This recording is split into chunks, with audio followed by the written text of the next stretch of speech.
Paz do Senhor, irmãos, seja bem-vindo a mais uma EBD. Hoje eu quero falar para a juventude, sou o pastor Jairo Carvalho. Nós estamos comentando a lição da revista dos jovens da CPAD. Hoje a lição de número 10. O título da lição é Interpretando Erroneamente as Escrituras.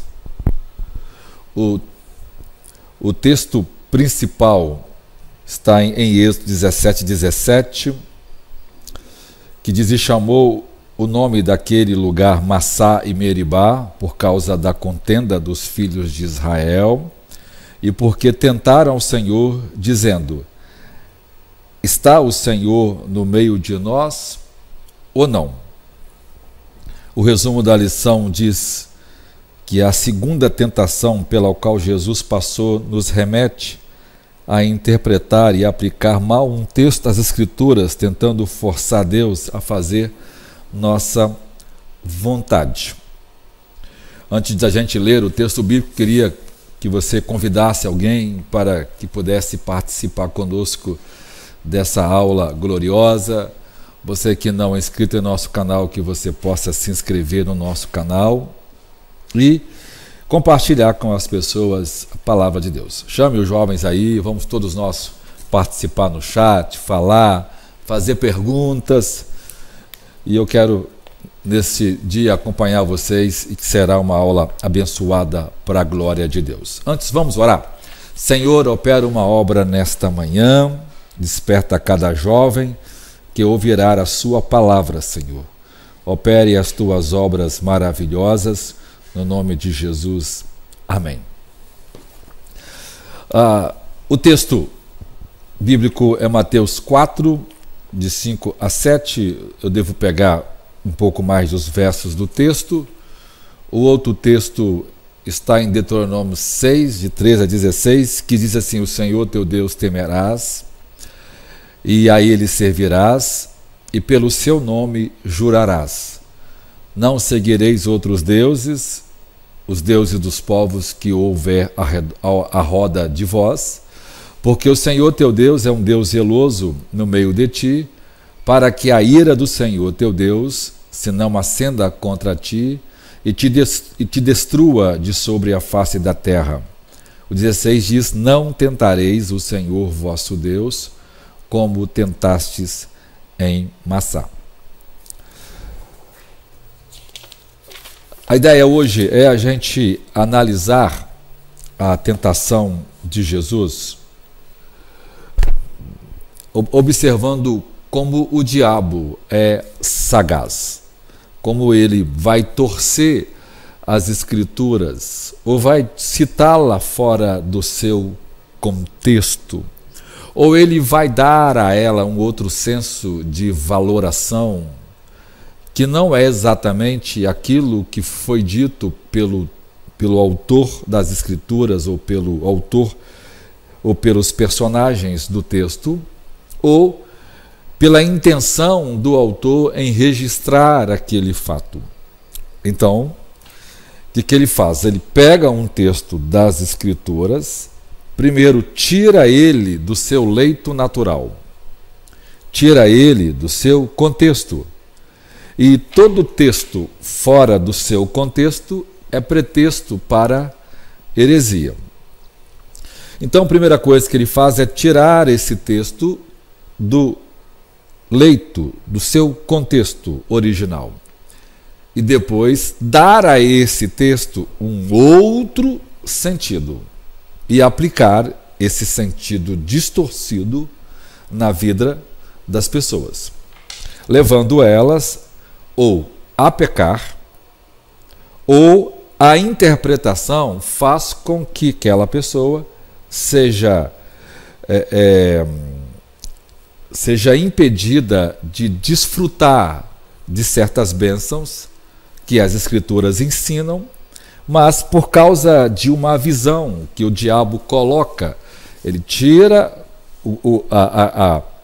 a expressão do seu contexto e cá fora manipula o texto e depois vende o texto distorcido, ou seja, ele corrompe as Escrituras, acrescentando a ela. E aí a gente precisa ter um cuidado, porque hoje ninguém consegue olhar para a realidade sem ser influenciado pela cosmovisão pessoal. As pessoas estão lendo as Escrituras sobre uma ótica, sobre uma cosmovisão. É a forma como ela enxerga o mundo. Então, a gente precisa entender isso um pouquinho, estudando, por exemplo, os métodos de interpretação bíblica à luz da história. Inicialmente, o chamado método histórico é aquele método que pega o texto e procura entender qual é a intenção do autor. É uma forma de tentar ler o texto em seu contexto natural. É uma forma de ler o texto como ele está escrito e analisar os sentidos originais das palavras e o contexto em que elas foram usadas, e a partir desse entendimento do autor, a gente interpretar o texto. O que Paulo quis dizer, por exemplo, sobre a questão do casamento? O que Paulo quis dizer, por exemplo, sobre casamento misto ou jugo desigual? Ou seja, a leitura do apóstolo Paulo naquele contexto vai ajudar a gente a concluir de forma clara e objetiva qual era a intenção original do autor. A intenção original do autor é a mesma intenção original do Espírito Santo, que dá uma mensagem para aquela época e que vale para todos os tempos, né? É uma mensagem atemporal. Depois nós temos o chamado método crítico. O que é o método crítico? É uma forma de você analisar criticamente o texto. É você usar ferramentas para você interpretar o texto a partir de fontes secundárias. Então, o texto não é a fonte originária. O texto é uma fonte subsidiária.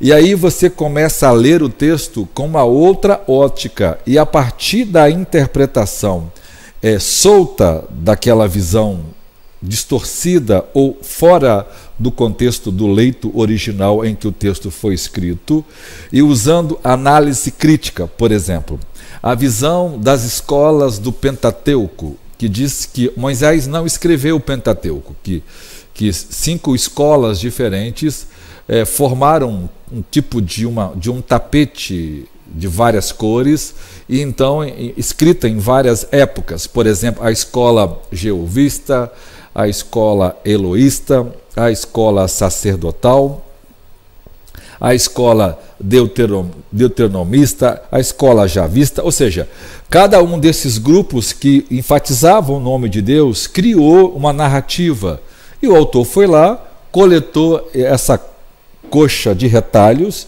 e fez o Pentateuco. Ou seja, essa é um processo do método histórico crítico, porque está usando a alta crítica, usando não o texto em si, mas fora do texto, ideias e conceitos baseados na literatura e nos métodos humanos e racionais, e então interpreta o texto. Isso faz esse mesmo princípio o diabo usa com Jesus na tentação. Hoje nós temos a chamada nova hermenêutica, ou as novas hermenêutica. Na primeira, por exemplo, histórica, o foco é o autor. A segunda, o foco é o texto. E o terceiro, agora, o foco é o leitor. Ou seja, não interessa o que o autor quis dizer, não interessa o que o texto está dizendo, o que interessa é que o leitor entende. Então, o leitor, na sua visão subjetiva, vai entender o texto segundo a sua verdade subjetiva. Esse método é um método dedutivo que vai fazer com que as pessoas leem a Bíblia e a interpreta do jeito que elas acham que deve interpretar. É tão errado quanto faz o método crítico, tanto quanto as novas hermenêutica, aonde o leitor, com base em sua experiência subjetiva, determina aquilo que o texto significa. Isto é uma grande heresia, isto é uma grande mentira. Por quê? Porque, na verdade, nós não podemos interpretar as Escrituras como a gente entende. A Escritura não é um livro que eu o interpreto somente racionalmente. É errado a ideia de que a gente interpreta as Escrituras racionalmente, como diz algumas confissões de fé. Por quê? Porque as Escrituras é um livro, mas também ela é um livro espiritual. Então, nós usamos, primeiro, a oração e a dependência de Deus para que Ele nos ilumine. E depois nós usamos a razão debaixo dessa iluminação e da confiança em Deus e da dependência de Deus para que as nossas interpretações sejam verídicas e não fruto do raciocínio ou da interpretação humana. Ou seja, nós dependemos da ação do Espírito Santo para uma interpretação correta das Escrituras. João diz assim, na sua primeira carta: a unção que dele recebeste fica em vós, e essa unção vos ensina tudo quanto é verdadeiro. Ou seja, o Espírito Santo habitando em nós é o nosso professor, é o nosso intérprete, é o exegeta principal das Escrituras. Então, exegese é uma coisa que nós fazemos mais com oração do que ferramenta de grego, de hermenêutica, de análise crítica, de conhecimento de línguas originais, de conhecimento da história das palavras. Hermenêutica é feita primeiro com oração, devoção e depois com o uso do raciocínio, a fim da gente chegar a uma conclusão correta. A história de hoje conta para a gente quando Jesus sai do seu batismo, em que ele é cheio do Espírito Santo, e então ele é levado pelo Espírito Santo ao deserto, ele é guiado pelo Espírito Santo para que seja tentado, do mesmo jeito que o primeiro homem foi tentado no jardim. Então Jesus também tem um encontro com o tentador, aquele que tentou Adão e Eva. E Jesus então vai para o deserto orar e jejuar. O diabo aguarda esse momento em que ele está orando e jejuando. E no final dos 40 dias de oração e jejum, Jesus faz um jejum completo, né? Sem água e sem comida, embora alguns intérpretes vão dizer que o corpo não vive 3 dias sem água, né? Mas isso é dito com base em pouca experiência prática, né?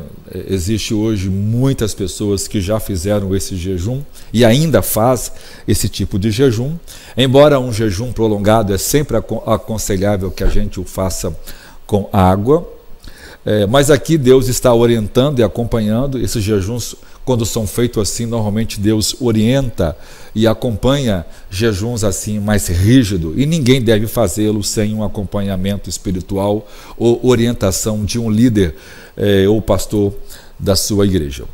Então, veja aqui. Então ele está indo e após 40 dias de jejum e oração, então ele tem fome. O diabo aproveita esse momento em que ele está passando por uma necessidade e ele vê que ele sente fome, então o diabo aproveita aquele momento e se aproxima dele para que ele possa ceder à tentação. Veja, Jesus é o Filho de Deus, Jesus é o Deus encarnado, mas o diabo aparece, o texto vai dizer de Mateus 4:1, que ele foi conduzido, né, pelo Espírito Santo ao deserto para ser tentado pelo diabo. A palavra grega para diabo ali é diabolos. Ele é um caluniador, ele é aquele que leva fofoca, ele é aquele que acusa falsamente. Então, toda a tentação é feita com base na simulação. A tentação é uma simulação que produz, embora com elementos verdadeiros, mas o resultado é a falsificação. O resultado é adulterar aquilo que era original. O resultado é a corrupção das intenções originárias. E no versículo 3 diz que, chegando-se a ele, o tentador disse: se tu és o Filho de Deus, manda que essas pedras se tornem em pães. Então o diabo se aproxima de Jesus e ele lança dúvida da sua identidade. Veja, se tu és o Filho de Deus. O diabo está questionando a sua divindade, o diabo está questionando a sua autenticidade. Por que o diabo faz isso? O diabo faz isso a fim de suscitar em Jesus um sentimento de autojustiça. Não, eu sou filho de Deus. Então o diabo faz usa uma expressão de acusação, né? Se tu és o Filho de Deus, mas ela tem, o diabo é um psicólogo milenar, ele usa a expressão exata. Por quê? Porque essa expressão suscitaria em Jesus um sentimento de autojustiça e de indignação para provar que ele, não, eu sou o Filho de Deus e eu transformo essa pedra em pão a qualquer hora. E poderia, já estou com fome, seria legítimo, né, vamos dizer assim, pensar, né, se eu estou com fome, por que não alimentar a minha fome transformando pedra em pão? Já que Jesus fez tantos outros milagres. Mas o problema está que aquela não era a hora de fazer milagre. Aquela hora era a hora de confiar em Deus, de que Deus iria alimentá-lo, de que Deus iria sustentá-lo. E ele não deveria manipular seus poderes divinos a fim de satisfazer uma necessidade pessoal. Porque o propósito que ele estava ali era o jejum, era a entrega, e é natural que ele teria fome. E o diabo, né, o diabo é um pescador milenar, né, ele lança sempre a isca certa, então ele fisga Jesus, tenta fisgar Jesus na sua natureza humana, porém não caída. Jesus não foi tentado, né? Jesus tinha as fraquezas não pecaminosas da nossa natureza, então ele era sem pecado, e Jesus foi tentado não para poder subir de nível de forma alguma, ele foi tentado para que Deus mostrasse que o seu filho era alguém que não ia ceder às tentações do pecado, de que ele era o Cordeiro de Deus e o Cordeiro sem mancha, o Cordeiro puro, embora em tudo foi tentado, porém sem pecado. Foi tentado para que pudesse ser nosso sumo sacerdote e saber interceder por nós, por ter experimentado estas tentações. Então o diabo aparece em uma tentação a fim de produzir em Jesus um sentimento de indignação, de autojustiça. A autojustiça é um sentimento que esconde a indignação. O diabo sabia que Jesus era o Deus encarnado. Ele sabia, mas ele tenta Jesus para ver se provoca em Jesus o que ele provocou em Eva e Adão, né? Foi assim que Deus disse, porque sempre que o diabo falar uma verdade, ele vai falá-la fora do seu contexto, vai desfocá-la, vai dar um outro sentido e usar de forma maligna. O diabo nunca vai usar uma verdade no sentido pleno dela. Ele vai usar a verdade adulterada, vai colocá-la em um contexto diferente ou vai reinterpretá-la a fim de tirar dela todo o senso e fundamentos de verdade divino que ela possui. Então ele aparece dizendo: se tu és o Filho de Deus, então transforma essas pedras em pão. E Jesus dá uma resposta calma ao diabo. Ele diz assim, se você me acompanhar, versículo 4, ele, porém, respondendo, disse: está escrito. Quando Jesus vai lidar com a tentação, o que ele faz? Ele cita as Escrituras. Por quê? Porque a regra de fé e prática de todos nós é aquilo que está escrito na palavra de Deus. Não é aquilo que eu penso, não são as minhas locubrações, não são as minhas engenhosidades, não são as filosofias humanas. O que vale é aquilo, nós seremos julgados por essa palavra. Eu não serei julgado pela minha teologia arminiana ou qualquer outra teologia que você confesse. Eu serei julgado se eu obedeci à vontade de Deus conforme revelada nas Escrituras. Se a Escritura diz que eu não devo adorar outros deuses, que eu não devo desrespeitar pai e mãe, que eu devo santificar o dia do Senhor, né, que é o domingo, o dia de culto, que eu não devo adulterar, não matar, não dar falso testemunho, não cobiçar, eu preciso obedecer e não cobiçar. Ou seja, e não quebrar nenhum dos mandamentos divinos. Por quê? Porque esses mandamentos foram dados para ser obedecidos. Então, toda a palavra de Deus, toda a Escritura, aquilo que foi, a palavra Escritura é aquilo que foi escrito. Então, aquilo que foi escrito, Pedro diz que homens santos falaram da parte de Deus, inspirados pelo Espírito Santo. Paulo diz: toda a Escritura é inspirada por Deus e é útil, proveitosa para o ensino, para a educação, para a exortação, a admoestação, para redarguir, para que o homem de Deus seja perfeito e perfeitamente instruído em toda boa obra. Ou seja, o que vale é aquilo que diz a Bíblia. Não é aquilo que eu interpreto dela. Não é aquilo que a minha teologia, que a minha eclesiologia. O que é eclesiologia? É aquela doutrina própria de uma igreja, né?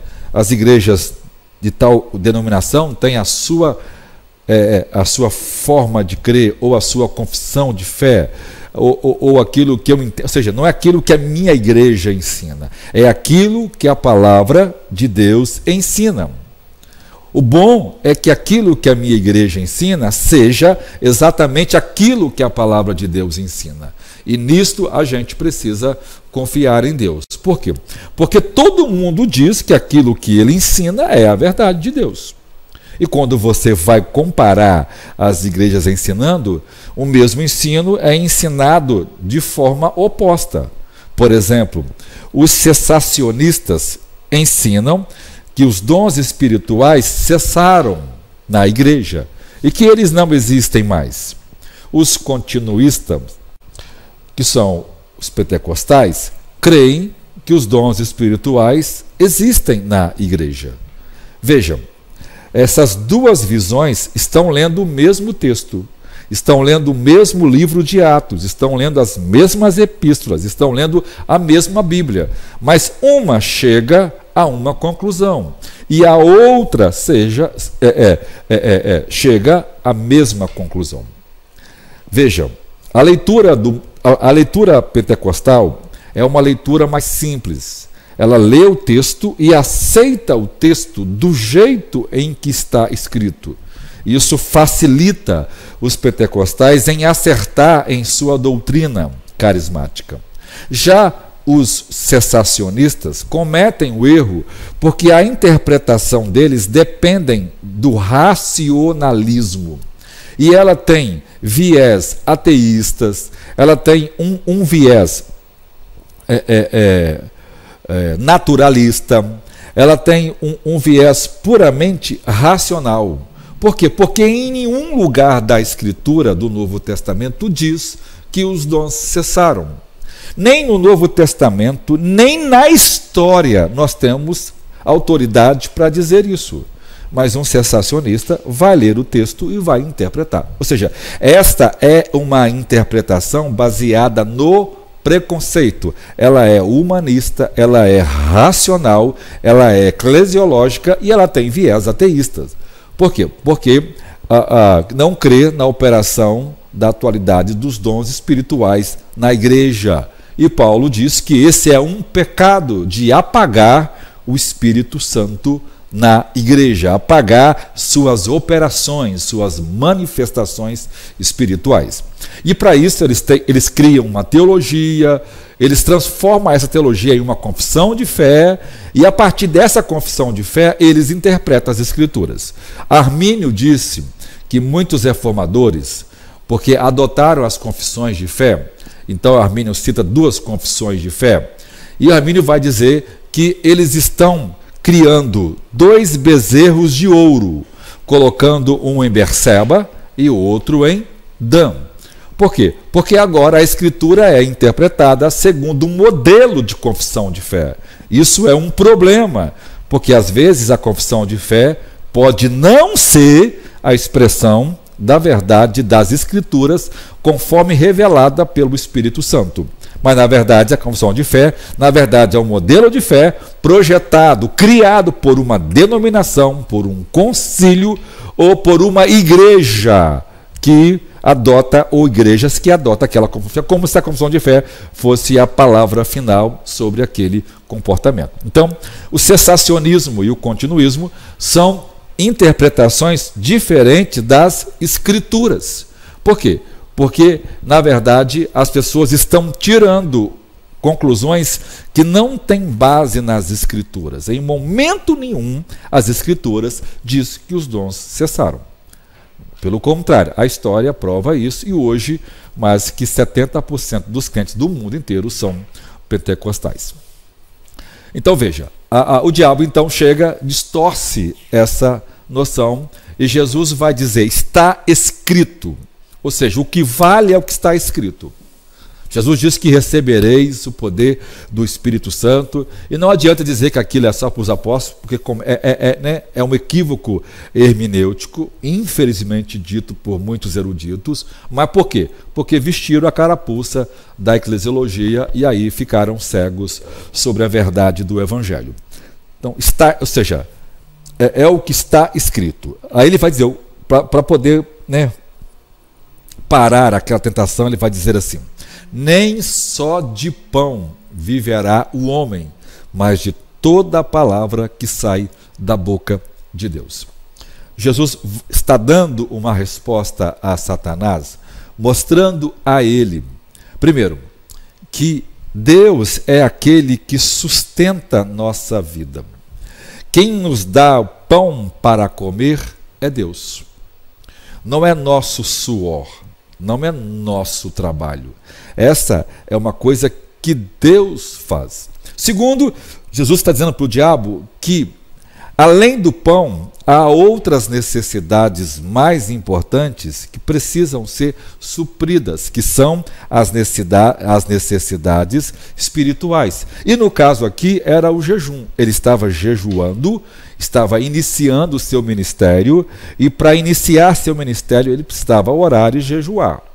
Os apóstolos fizeram isso, a igreja cristã fez isso no início, e esta é uma prática de qualquer igreja bíblica, de sempre separar um tempo para orar e para jejuar, a fim de que possam fazer a obra de Deus. Então, ele vai dizer que nem só de pão viverá o homem, mas de toda a palavra, ou seja, de toda a orientação das Escrituras, o alimento espiritual, o pão do céu, a palavra de Deus é quem alimenta as nossas almas. Além dele fazer um paralelo entre o pão que se come, ou seja, o alimento diário, e o alimento da palavra de Deus. Por isso, todos nós deveríamos ter a prática da oração diária e da leitura leitura devocional. Você nunca vai encontrar uma pessoa piedosa que não tenha essa prática. Não que a prática nos torna isso, mas aqueles que amam a Deus vão usar os meios pelos quais Deus escolheu para que nós fôssemos santificados, edificados e nos tornasse piedosos. Então, a leitura devocional das Escrituras e a oração diária vai moldando nossa vida, vai nos tornando semelhante a Cristo. Foram instrumentos, são meios de graças, são meios de edificação, de crescimento da nossa fé, para que nós pudéssemos frutificar espiritualmente, que Deus estabeleceu isso em Sua palavra. Essa não é um legalismo de uma denominação. Essa não é uma norma criada por uma igreja ou por homens. Deus estabeleceu em Sua palavra que os crentes deveriam lembrar-se ou ler as Escrituras ou repeti-la e vivê-la todos os dias. E, historicamente, os cristãos sempre se reuniram todos os dias para ler as Escrituras e para orar. Nós fazemos isto com a família, fazemos individualmente ou fazemos na igreja. Então, a oração e a leitura devocional e a prática do jejum, né, e outros atos de fé, como ofertar e outras questões que fazemos, fazem parte dos nossos devocionais semanais e diário. Então, na primeira tentação, ele diz que o mais importante é a palavra que sai da boca de Deus, ou seja, é a Escritura, é a palavra de Deus, e obedecer à palavra de Deus é mais importante do que alimentar a fome, do que suprir uma necessidade pessoal. E obedecer a Deus ainda é melhor, já que ele era o Filho de Deus, ele deveria obedecer a seu Pai, que era o próprio Deus. E ele não iria obedecer o diabo. Veja, Satanás é um ser desavergonhado. Ele vai ao próprio Deus tentá-lo, ele vai a Jesus tentá-lo. Isso mostra o quanto ele é uma pessoa desrespeitosa de tentar o próprio Salvador, o próprio Criador, o próprio Senhor de todas as coisas. Na verdade, Jesus é o próprio Criador do anjo que Lúcifer se tornou. Tudo foi criado por ele e para ele. Veja o tamanho da blasfêmia, da maldade de Satanás. E aí, o diabo então não cessa e o diabo faz uma outra coisa. Versículo 5, então o diabo transportou a cidade santa e colocou sobre o pináculo do templo. Veja, aqui o diabo usa seu poder, do mesmo jeito que o Espírito Santo transportou Filipe de um lugar para outro. Aqui o diabo faz com Jesus, o leva sobre o pináculo do templo. Esse pináculo, né, essa torre do templo, era a mais alta que tinha. Alguns dizem que tinha 450 pés, outros dizem que tinha 120 côvados. Ela era muito alta. Joséfo diz que uma pessoa que subisse lá em cima, ela tinha, né, o parapeito para que as pessoas não caíssem de lá. Nesse mesmo lugar, as pessoas chegavam lá e quem olhasse para baixo ficava tonto. Alguns dizem que ela equivale hoje a um prédio de 30, 40 andares, outros dizem que ela equivalia a um prédio de 80, 90 andares, né? Ainda existe, ou seja, mas era um lugar muito alto. Para aquele tempo, um prédio de 30 andares, 25 andares, 20 andares, é algo muito, hoje já é algo muito alto. Ou seja, levou Jesus lá de cima, né? Esse era um lugar onde lá embaixo, de um lado tinha um vale, né? E para o vale era muito alto aquilo lá, e para o outro ficava no templo. O templo era uma das coisas mais belas do tempo do Império Romano. O Templo de Jerusalém é uma das 7 maravilhas do mundo antigo. Não tem nada comparado, tão extraordinário que era esse templo. Os próprios discípulos, né, eram encantados com o templo, e Jesus uma vez disse: olha, vocês não confiam nisso, porque logo isso aqui vai ser derrubado e não vai ficar pedra sobre pedra. Ou seja, aqui o diabo leva Jesus a esse lugar de destaque, a esse lugar alto. Então Jesus o diabo disse a Jesus, e disse-lhe, se tu és o Filho de Deus, lança-te daqui abaixo, porque está escrito. Quando o diabo viu que Jesus citou a Bíblia, ele faz o mesmo. Então ele entra no jogo agora dando o mesmo golpe. Ele agora vai querer acertar Jesus, retribuindo o golpe, né? É o toma lá, dá cá. Ele me deu a Bíblia e aí ele vai citar o texto. Está escrito. Ou seja, se a autoridade de Jesus é a Bíblia, então eu também tenho a mesma autoridade. Veja que tanto o erro, a mentira, usa o mesmo texto da verdade. A heresia faz isso, ela pega um texto bíblico e dá a ele outro sentido. Ou ela interpreta ele por uma premissa racionalista, por uma premissa preconceituosa. Isso passa, às vezes, né, de raspão. Por quê? Porque, às vezes, nós estamos advogando uma teologia como bíblica, como o Evangelho, como o verdadeiro Evangelho. Estamos advogando uma ideia como correta, como ensinada por outros, mas, na verdade, essa ideia não é aquilo que está escrito, não é a verdade, ela é uma conclusão teológica, ela é uma conclusão racional, mas ela não é a verdade do que está escrito. Ou usamos textos fora do seu contexto para poder validar aquilo que a gente interpreta em nossa teologia. Então o diabo diz, está escrito que aos seus anjos dará ordens a teu respeito e tomar-te-ão nas suas mãos, para que nunca tropeces com teu pé em pedra alguma. Agora o diabo colocou a Bíblia aberta no Salmo 91, dentro da casa de Jesus. Você deixa o Salmo aberto, você deixa a Bíblia no Salmo 91 aberta e nunca vai te acontecer nada, né? Veja aqui, eu estou parafraseando aqui, mas o diabo vai citar o texto e é verdade. E veja, o diabo faz isso porque ele é um ser extremamente sagaz. Primeiro, Jesus não estava sozinho nisso, né? Os anjos estavam de prontidão. Tanto é que quando Satanás se afasta, os anjos se aproximam deles. O diabo não estava ali, ele poderia empurrar Jesus em cima daquele pináculo, né? Deus vai te salvar. O diabo não tinha essa autoridade. Por que não tinha? Primeiro, que Deus não deu. E segundo, que os anjos estavam ali vigiando para ver se o diabo não ia tentar avançar, intrometer aonde não era chamado. Então, e eles usando a presença dos anjos, dizem, os seus anjos estão aqui, você pode pular, eles vão te guardar, eles te servem, são anjos ministros, né? Como o próprio texto vai dizer, como a Bíblia diz, então eles estão aqui para te servir, se eles te servem, eles vão te guardar, e sendo você o Filho de Deus, o próprio Deus encarnado, nada vai te acontecer.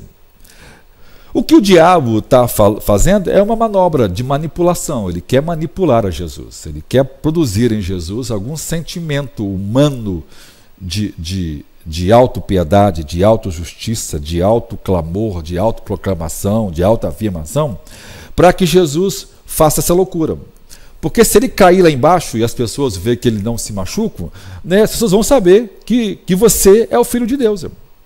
Elas vão saber que você é amado por Deus, de que você é o Messias. O que o diabo está fazendo aqui é incentivando Jesus a cumprir. Já que a palavra de Deus cumpre, já que vale o que está escrito, então cumpre a palavra de Deus. Então viva a palavra de Deus. Já que você cita ela contra mim, e você está certo, né? Nem só de pão. Então, também está escrito que você pode pegar e pular, que os anjos vão te obedecer.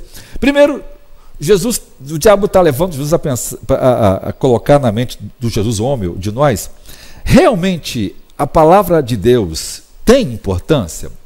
Realmente a palavra de Deus é verdade? Porque lá está escrito. Então prova que o que está escrito é verdade. Prova que aquilo que fala as Escrituras, você vai acontecer e Deus vai te guardar. Que Deus não te guardar, Deus não é com você. Não é assim que tem uma teologia de hoje, né? Você não pode ficar enfermo, você está em pecado. Você não pode ficar pobre, você está em pecado. Embora muito da pobreza do pecado, muito da pobreza da doença é por causa do pecado, né? Mas nem toda doença, nem toda pobreza é por causa de pecado, né? A gente precisa entender isso. Mas veja, o diabo está levando Jesus a querer se erguer contra a própria palavra de Deus. E aí Jesus vai dar uma resposta, né?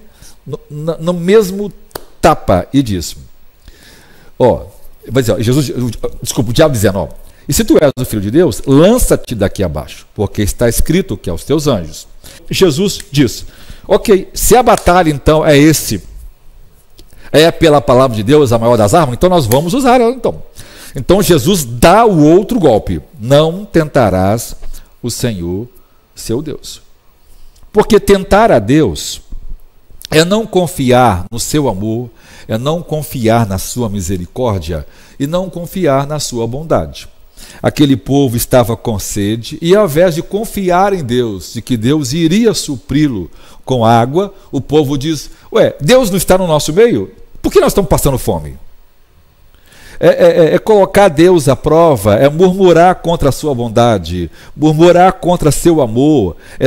A murmuração é sempre fruto da nossa ingratidão, da nossa incredulidade. E o próprio Moisés vai pecar nesse pecado e acaba recebendo a punição de não entrar na terra prometida. Por quê? Porque sempre que a gente tenta Deus, nós estamos pecando contra a sua bondade, contra seu amor. Colocar Deus à prova é colocar o dedo na cara dele, né, e fazê-lo provar seu amor, sendo que ele já deu provas e dá constantemente. É arrogante, é um insulto a Deus quando a gente coloca Deus à prova. E o diabo queria isso, né? Então, Deus vai nos guardar, Deus pode nos guardar, como também Deus pode não nos guardar. Deus vai nos curar, sim, vai nos curar, como também Deus pode não nos curar. Deus vai operar suas obras, sim, vai, mas né? Ou seja, uma coisa é confiar no que Deus faz, outra coisa é tornar o que Deus faz uma condição para provar seu amor, para provar sua bondade. Isso não é certo. Por quê? Porque Deus é essencialmente amor, Deus é bondade, Deus é justo, Deus é santo, e Deus já deu e tem nos dado provas disso. É da nossa parte uma ingratidão. Receber de todo o amor é como uma mulher que é amada pelo marido, desejada por ele, presenteada por ele, mas ela não satisfaz. Porque se você me amasse, você me dava isso. Ele dá tudo para ela, mas porque ela quer especificamente isso mostra então que ela está tentando o marido ou levando a fazer uma coisa ruim. Isso vai torná-la uma pessoa má, né?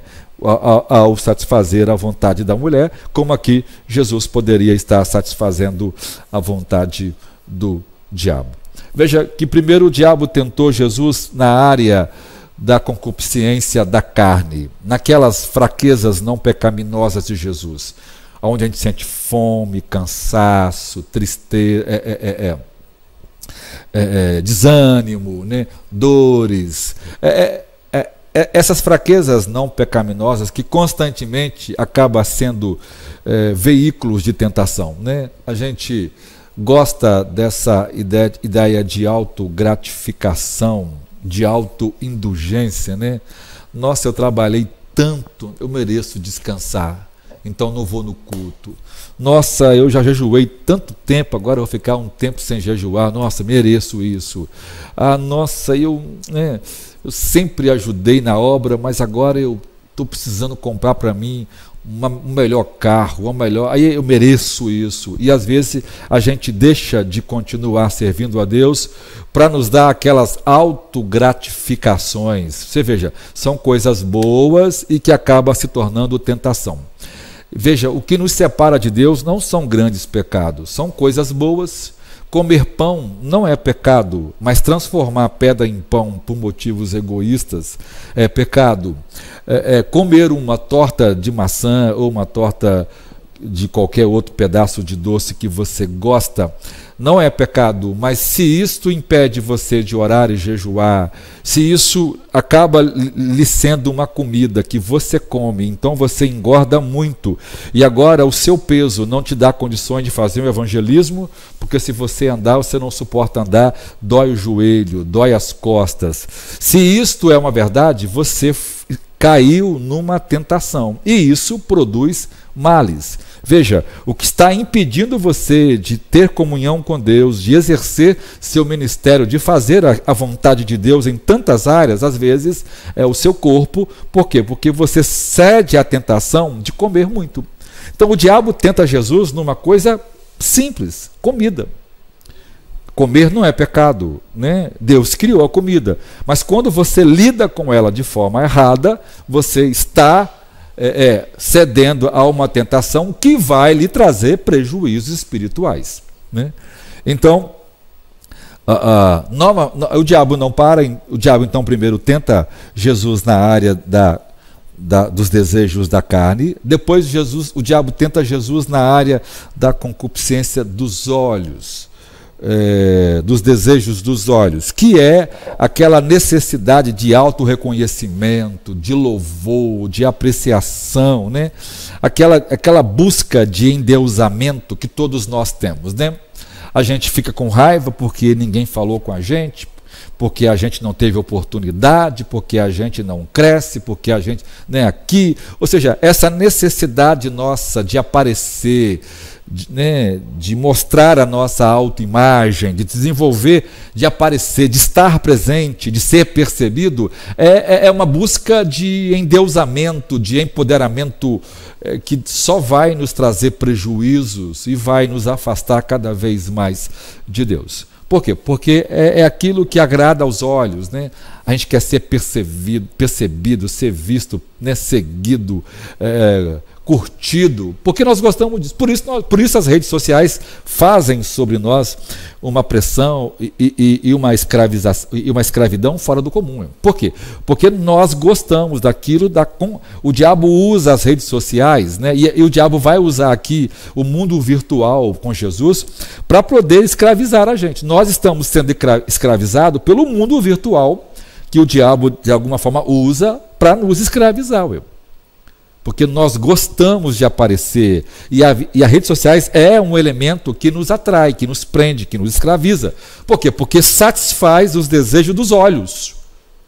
Assim como Eva olhou para aquela fruta e foi atraída por ela, o diabo agora vai usar essa tentação para que Jesus seja visto, percebido, e ele seja enganado, e assim desonre a Deus, desrespeitando a ordem do Pai. Mas veja, ele faz isso tentando torcer as Escrituras, ele faz isso lidando com uma falsa piedade, com uma falsa religião, com a heresia da falsa interpretação ou a aplicação do texto fora do contexto.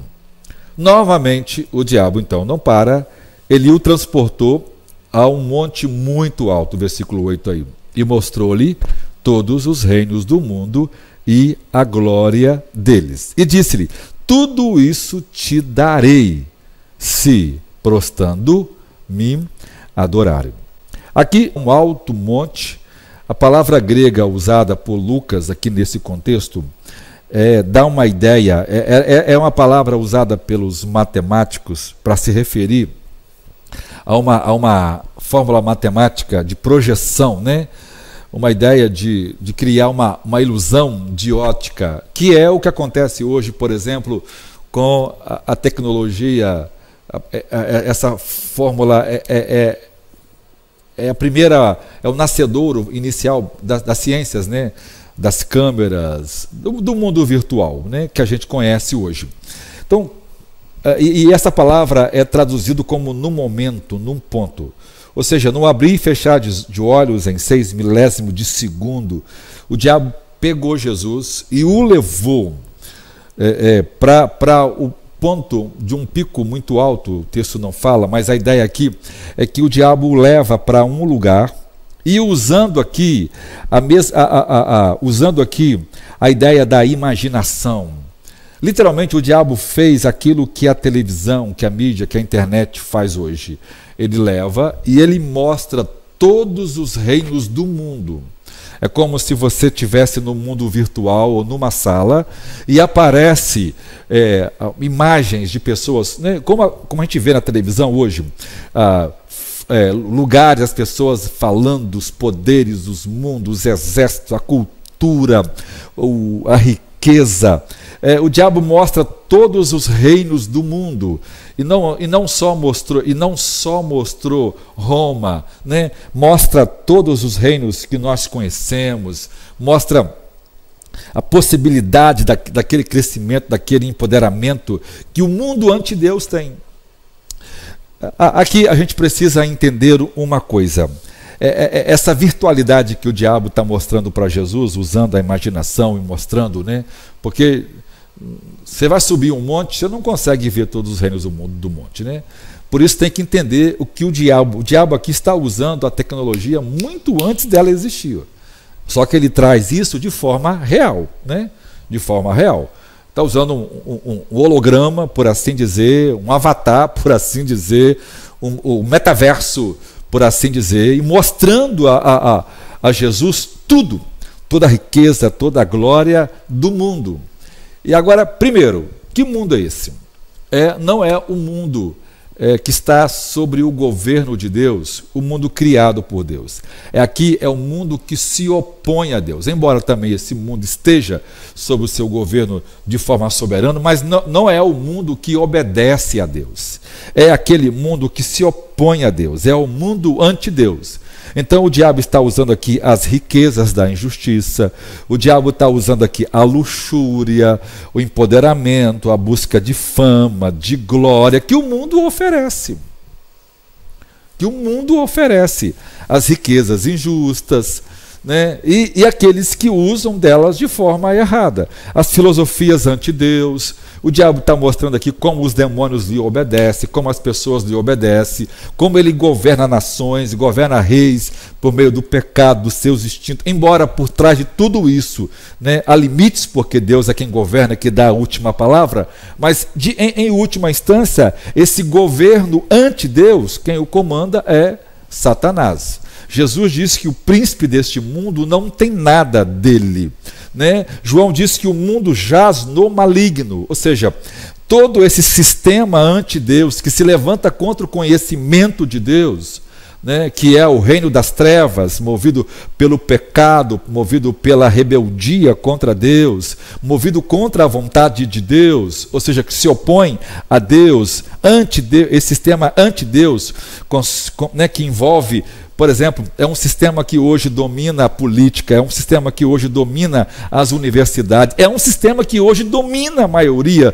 das igrejas, é um sistema que governa a moda, que governa o gosto, que governa o sistema.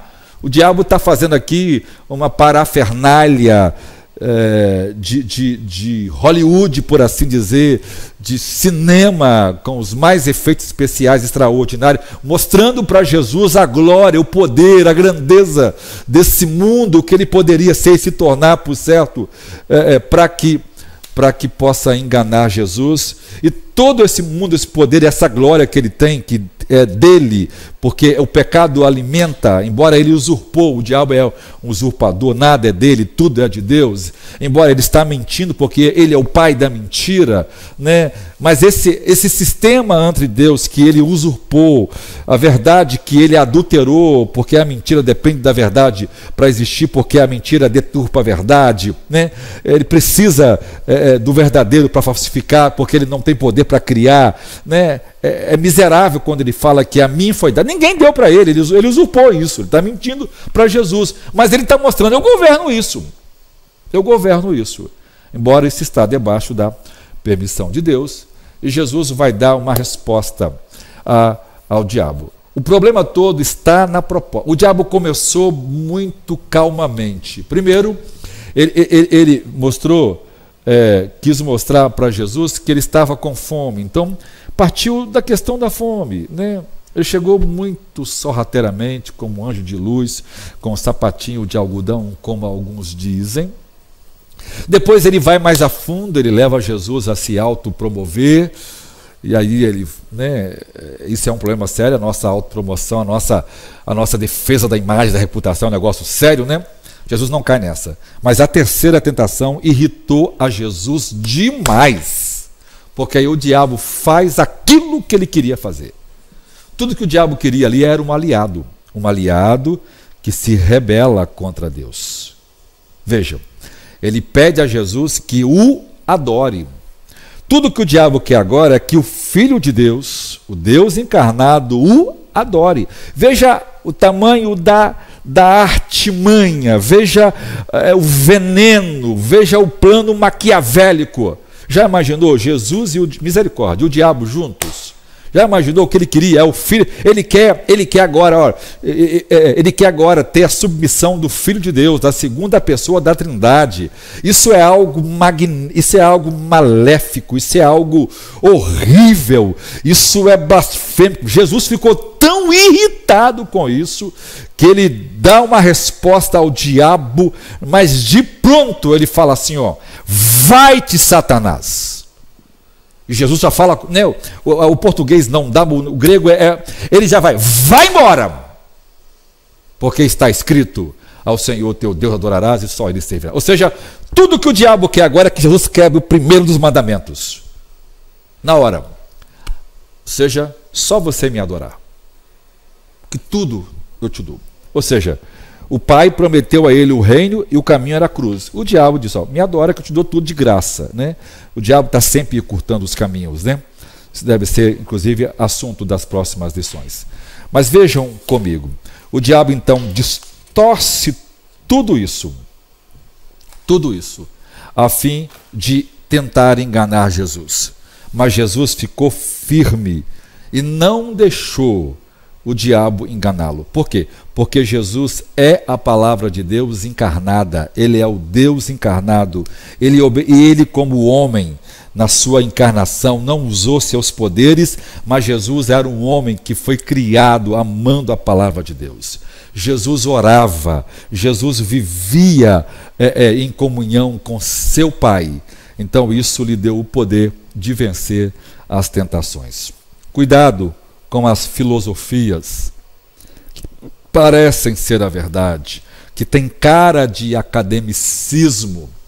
Hoje a gente tem muitos vídeos e blogs e canais evangélicos ensinando teorias mentirosas, teorias com cara de verdade, mas na verdade não tem nada a ver. Tem muita gente defendendo só a Escritura, mas na verdade não crer nas Escrituras. Tem gente que é só a Escritura naquilo que ele crê, não na verdade das Escrituras. E a gente deveria voltar e olhar para os nossos pais anteriores. Os primeiros pais amavam as Escrituras. Ela é a nossa única regra de fé e prática. E o Deus das Escrituras não mudou. Ele é o mesmo ontem, hoje e eternamente. Deus continua suprindo e guardando o seu povo, embora possa permitir que seu povo seja perseguido e até morto, mas Deus o livra de forma a guardá-los em tantas outras ocasiões.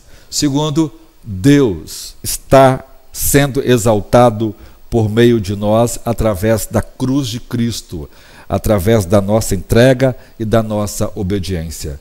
Nenhuma coisa que fazemos é para o nosso próprio proveito. O Evangelho não é para a nossa glória, é para o nosso regozijo, mas a glória é de Deus. Então ninguém no reino de Deus é importante, ninguém deve chamar a atenção e ninguém é insubstituível. Então a busca de posição, de poderes é uma tentação que tem mandado muitos homens e vai mandar muita gente para o inferno. Terceiro, cuidado que o diabo vai lhe dar presentes, falsos presentes, falsa glória, falsa honra, falsa fama, a fim de enganar você e de fazer você perder a simplicidade do Evangelho. Então, que nós possamos orar como Jesus. Vai-te, Satanás, vai embora. Jesus foi grosso, ríspido com o diabo. Some daqui, porque só a Deus adorarás, só a Ele servirás. Somente Deus é digno de ser louvado e adorado. Eu queria convidar você para ofertar nesta hora, para você contribuir. Nosso PicPay vai aparecer aqui embaixo, nossa conta, nosso Pix. Contribua. Uma coisa que os jovens deveriam aprender desde cedo é serem grandes ofertantes na casa de Deus. Escute-me, se vocês quiserem ser próspero, e aqui você precisa fazer prova de Deus, sim, é investir na obra de Deus, porque Deus vai te abençoar muito, muito, muito. Seja ofertante. Agora também queria fazer um apelo sobre a gente contribuir também para os nossos votos de compra do espaço onde nós estamos reunindo. Nós queremos comprar esse espaço e queremos dividir esse voto em 60 meses. Nós compramos carro em 5 anos, casa em 10 anos. Então, vamos contribuir. É um espaço grande de 6.000 metros, bem localizado, e nós já temos, né, uma promessa de pagamento em 2 anos. Nós precisamos levantar em 5 anos para ver se pelo menos mais da metade já está levantado em 2 anos. Nós precisamos disso, precisamos que Deus lhe use com a sua generosidade e lhe faça, entre em contato conosco. Quero dar um voto de 60 parcelas de R$500, de R$100, de R$50, no valor que Deus tocar no seu coração. Nós precisamos levantar 1.000 pessoas. A média que deveria, né, tinha que ser 1.000 pessoas de mais ou menos R$150, né? Mas se a gente conseguir votos maiores, então a média vai ser essa, R$100, R$150. Mas assim, o que Deus colocar no seu coração, nós precisamos comprar esse espaço. Contribua com essa obra. Nós precisamos continuar ensinando a palavra de Deus, tanto presencialmente como também no mundo virtual. Deus abençoe você, Deus abençoe sua família, Deus possa te abençoar graciosamente, Deus possa se encher do poder do Espírito Santo e que você, jovem, ame a palavra de Deus. Leia as Escrituras, obedeça a ela vai mudar você e vai ser uma bênção. Deus possa abençoar vocês. Eu quero orar com vocês. Senhor, opera uma obra poderosa, em nome de Jesus. Usa a nossa juventude com poder e graça, que elas possam vencer todas as tentações que o diabo usa a fim de enganar os nossos jovens. Seja a filosofia, seja a educação, seja a universidade, seja o cinema, seja a luxúria, seja o entretenimento, Senhor. Que o diabo não use nada disso, para que nada disso roube a glória de Deus. Nós te louvamos no nome de Jesus. Amém. Amigo e irmão em Cristo, fique com esta: somente Deus deve ser adorado. Deus abençoe você, Deus abençoe sua família e até a noite, se Deus quiser. Amém.